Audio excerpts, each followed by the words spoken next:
Hey guys, Scott here with Surf Short. Today we are going to go through a little bit of a rollout with the hamstrings. I like using a bigger ball with this as opposed to a lacrosse ball. A lot of times with a lacrosse ball you don't really get enough height between the glutes and the heels, so it'll kind of rub on the ground. This way we can get a little bit more lift, we can get into the hamstring. So I like starting either high or low, and then you can work your way up, work your way down.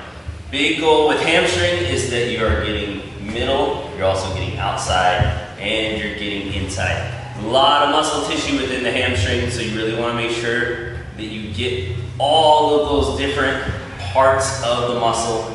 A lot of times, depending on how you squat, how you deadlift, how you move, you will find that one will be a little bit tighter than the other. From there, it's just trying to focus on either inside, outside, going from there. If you find a spot that's sore, you can sit on it. You can use a little body motion to try and line things up. You can also do a little side to side. Any different type of stress through the hamstring to try and get it loosened up. It's always a good thing. Try and figure out what works best for you. Stick with it. Hamstrings are always a little bit tight. Don't get too discouraged. Most people have tight hamstrings. It's a really good way to provide feedback, get the muscle loosened up, as well as get any nervy type stuff to loosen up as well. Try it out, see what you think.